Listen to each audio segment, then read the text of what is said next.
Morning. It's Tuesday, March 8th, and living in a democracy is great.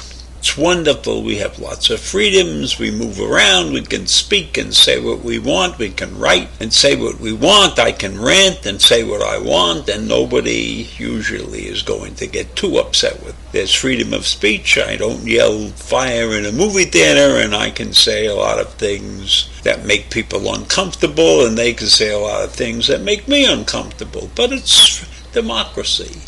And that's what democracy is all about. But democracy is not 100% great. And I say this because sometimes it takes too damn long to get anything done.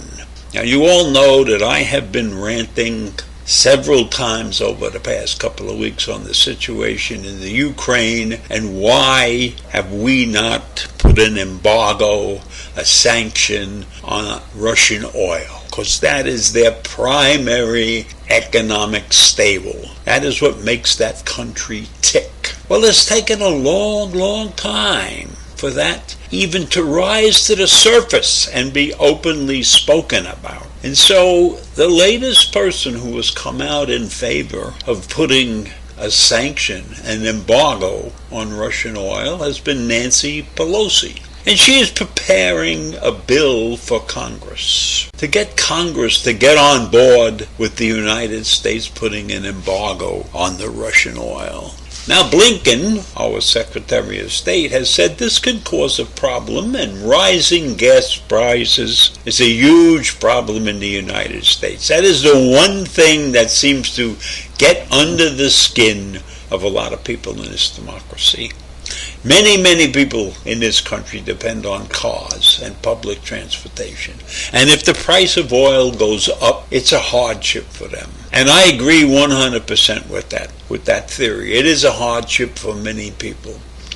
But sometimes we have to suffer through a hardship in order to win. Now, I don't know how much of the population is still alive from World War II, but we suffered many hardships in World War II. We did not even get gasoline in World War II. You had to have a ration book to get gasoline. And my uncle had a car and a ration book, but the ration book didn't allow him to drive all over the world. I mean, he could fill the car up, but then he used up a large portion of his ration book and he couldn't drive anymore. Now, I know we are dependent upon our cars in this country, and the price of gasoline has really, really gotten out of control.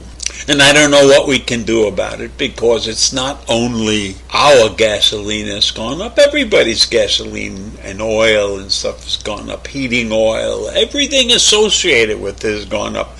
And the minute gas goes up, the price of everything else goes up along with it. But that's not the issue. The issue is to take action. Sometimes taking action means that there will be hardship for people. And I propose that somebody should look at that situation and say, yes, we're going to put a hardship, but this is what we're going to do to mitigate that hardship. They don't think about that. They only worry that there's going to be a hardship and they have to not do something so there won't be a hardship. But hardships can be managed. They can be mitigated. Don't ask me how. I could suggest a lot of things, right? I could suggest a thing like that says, you can't drive your car. You can't drive your car because you can't get any gas. So you have to figure out a way to go with a team of people shopping. Let's run a school bus and take the whole neighborhood shopping at the same time. Something like that. Something intelligent. But no. The answer is, we can't do this because it'll do this to people or that to people or this to people. It takes so damn long to get anything done. And it's especially taking long in this country because we've got a big split politically. Now, I'm sure that we are 100% committed to fighting against the Russians in some way, shape, or form. I don't think that we should have any kind of problem sanctioning people. But when it comes to sanctioning oil, that's a whole other story, right? That doesn't go through so fast. Because we have people out there who are concerned about the price of oil so much that they don't want to sanction anything. And that's a devastating result because it slows us down. It's not putting enough pressure on the Russians. We have to put as much pressure on them as possible. We have to make Putin suffer, and so far we haven't even gotten near that. Yes, the oligarchs with their yachts are being sanctioned. So what? What does an oligarch with a yacht mean? It's just a friend to Putin, and he probably doesn't give a shit about his friends. He's determined to rebuild the Soviet Union, and we are not doing enough to stop him. And this no-fly zone is a whole other thing. So what if we go up in this no-fly zone? So what if we fly over there and stop the Russians from attacking? And they'll claim it's war, it's war, it's war. Well, it's war right now. The undeclared war. What's the difference if we declare it or not?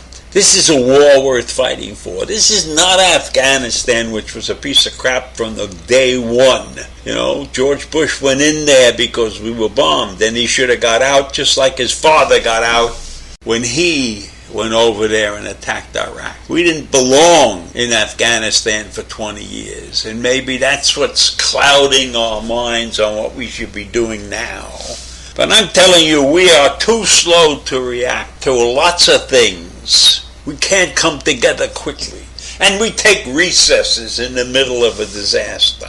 You know, when I was working, if you had to get something done for your clients, you got it done. You didn't take off on recess. You made decisions quickly and you stayed there and you worked until the job get done. It doesn't work that way with Congress. If there's a recess, they take it. And then that's another 3 or 4 weeks wasted because by the time they come back from recess, they have to get themselves together and be able to work. It's a disgrace. They shouldn't have recesses. They should have 2 weeks vacation, maybe 4 weeks vacation. They shouldn't all go on vacation at the same time. There should always be somebody working there. It's a disgrace. So, you know, democracy is a wonderful thing, but it's not 100% good. And that's what I want to say. I want to say we're not 100% good yet. Especially over the last couple of years, we've been really bad. And we still have freedom of speech. And we still have things like that, and I wouldn't give that up for a second because I'm talking to you right now like this. So that's what I have to say. We have to embargo that oil. The Russian oil must become a non-productive thing. I would even say if we're gonna consider it war, we should just go over there and bomb their oil wells. That would put a stop to the whole thing, right? That would really be a war. This thing about the no-fly zone is a bogus war. It means protecting the Ukrainians and stopping the Russians from indiscriminate shooting and everything. Every ceasefire that they've had over there has ended in disaster. Hopefully, I'll see you all tomorrow. Bye.